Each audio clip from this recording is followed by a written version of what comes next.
Okay, so there's no real easy way to start talking about finances. It's definitely a very friction-like conversation.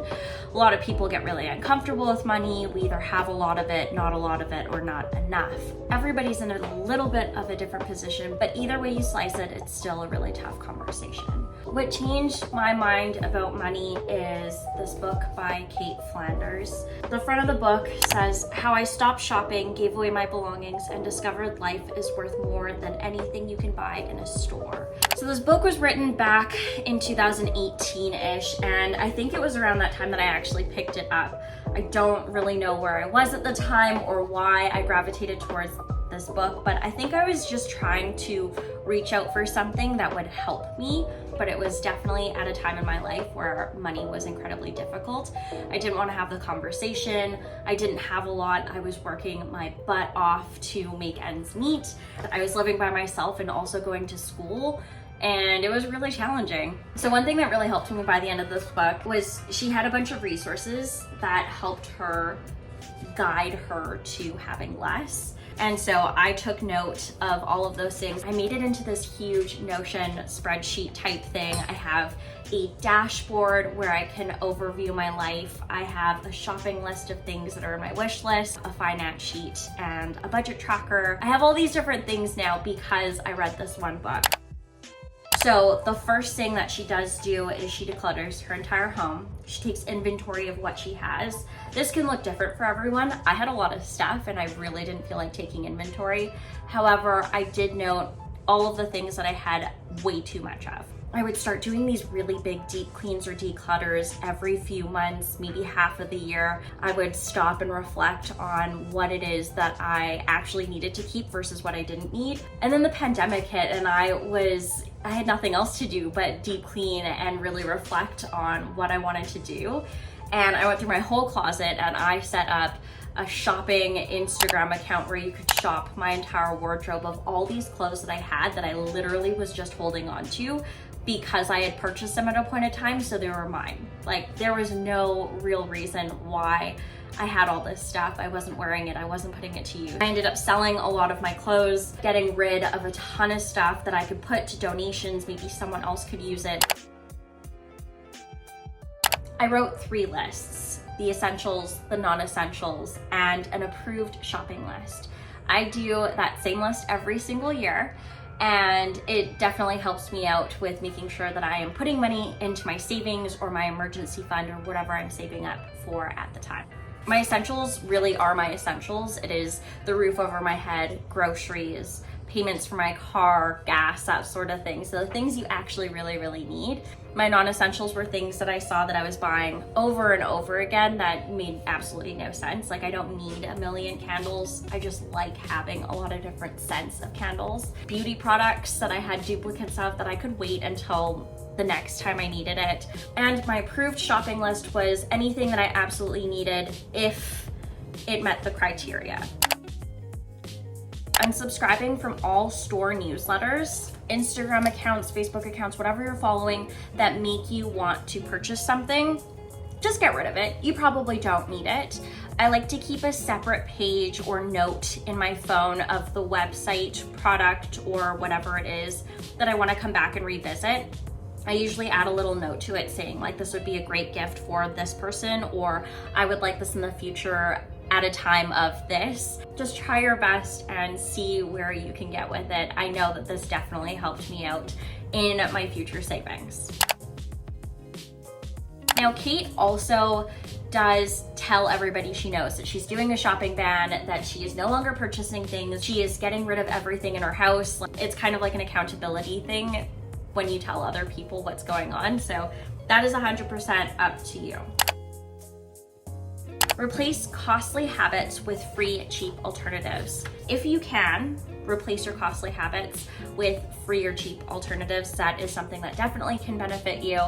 Saving money, again, we're talking about finances. Not only is it just going through everything that you have physically, but it's also about reducing the cost of your life. Okay, pay attention to your triggers. This was a really hard one for me back in the day. It was anytime I felt sad, it was anytime I felt lonely, I felt like receiving a package or going out and getting something was like my new thing. I do notice that when I go to look for a product or I want to go online shopping, I do take note of how I'm feeling in that moment. So that's something that definitely could help you out if you're just shopping to shop. Take note of how you're feeling before you start jumping into it, and then how you feel throughout the process. Definitely helped me out.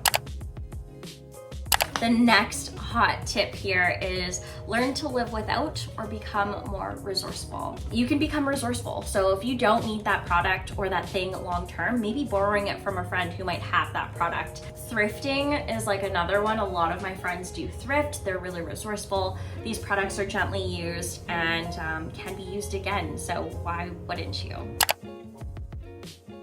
Appreciate what you have.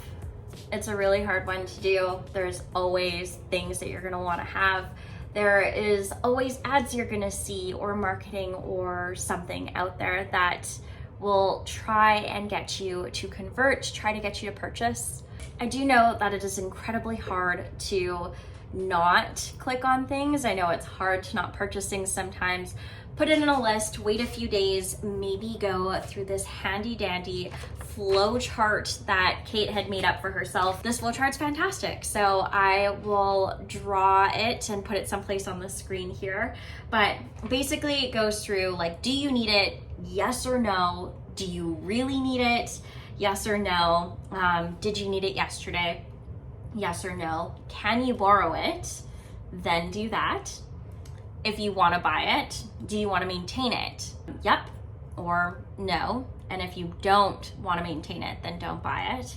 If you do want to maintain it, then yeah, buy it, but buy quality. I don't buy any cheap products anymore. If I really, really, really want something, then I wait till I have enough money to save up for the quality thing, and I make sure I want to maintain that product. But it takes time. I can't buy everything right away. Things are expensive when they are of higher quality majority of the time, but knowing that you really have to research and take your time before you make those purchases is huge. And this entire book and all of these steps is really what took me into looking further into my finances.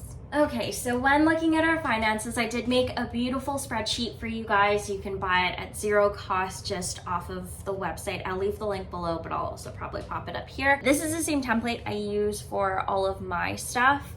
I like to keep track of my bills, and when they come out, there's a spot for notes. There are lots of things about this that you can customize to make your own, or you can just leave it as is, but you can make a copy and test it out for yourself. So taking a look at mine, I do have basically all of the expenses on the side that I typically use. I did add a few extras in here for you guys to fill out.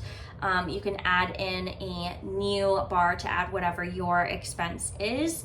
But at the bottom there, it gives you a total. So how much money you actually need to have every month in order to have your basic needs. And I really only have my basic needs in here. The things that I think I'm gonna purchase later, like let's say eating out, I always want to have that money to eat out later, even if I didn't use it the previous month and I just have it going into a different account, or I have it just sitting there. It doesn't mean that I have an extra $50 to spend on shopping. It just means that I have money for food when I want to go out with my friends. As you go through the template, you will see that there is a duplicate template of basically the same things.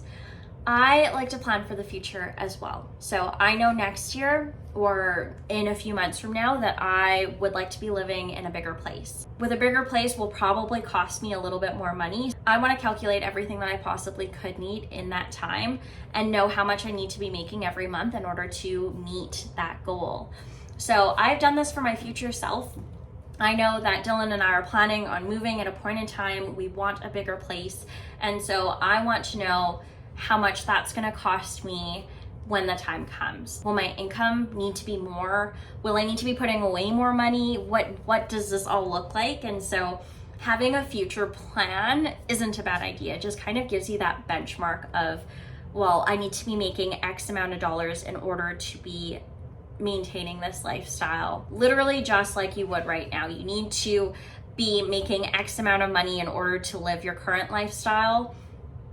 Why not plan it out for the future? So if you do have goals of moving to a bigger place or maybe to a different country, you have an idea of where your finances should be at and what you should be planning for. One section I did add to this that is new to me this year is an income section. So this is an area where you can keep track of how much money you are making, how much money is coming home to you. So maybe you have an estimate of how much you're making every month. I would put that in the dollar section, and then every month or every paycheck, let's say, you know how much is coming in and on what day, pop it in there. And then it'll calculate the total for you, and you can really compare what your current needs are to how much you made and where did the rest of that money go to. This is something that'll be very interesting for me. I've never had an income section at the end of my templates before, but I really wanted to have an idea of how much I made each month and then how much I'm actually saving. So this will be fun. If any of these template boxes just simply don't work for you, feel free to remove them or customize them to however works for you. It's not set in stone. My budget sheet has changed a few times over the years, but yeah, overall, it's been a pretty handy little device, and it's literally all because of this crazy book that I picked up on a whim one day back in 2018. So one thing I will mention, and I'm pretty sure she does this, like I don't think I made this up, it's been a while, so forgive me, but I'm pretty sure she tracks literally every transaction on a spreadsheet. So I also did that. I did that year. I did it the year afterwards, and then I stopped for a bit because it was a pandemic and we really weren't buying a lot. I was really in my momentum of like getting rid of everything and only having what I needed. How many times was I using my debit card that month? And then once I figured that out, because it was so annoying to fill it out on a spreadsheet, I would make it a game. It was like, maybe I only want to use my card 10 times this month. Like, how can I make that possible? So I really started to reduce the amount of transactions I had so I wouldn't have to fill it out on the sheet as much, and that really helped. This year I'm doing it again. I think it'll be really interesting to see my spending throughout the next few months, especially with our wedding coming up. I really want to know what I'm buying. So I'm doing the same thing again. If you guys would like a template to get started on that process so you don't have to build your own, let me know in the comments. Something about tracking your money, checking your bank accounts, talking about where your money is going or what you spent or what you bought. It makes everyone uncomfortable. You're not alone if you're getting uncomfortable. So definitely be in the know, pick up a book, listen to Audible, watch some YouTube videos, but hopefully this inspires you to be a little bit more mindful about where you're spending your money, how you're spending your money, and where it's going. And that's what I have for you. I appreciate you guys so much. Thank you for watching this. If you have made it to the end here, yeah, thank you. And I will see you in the next one. Thanks.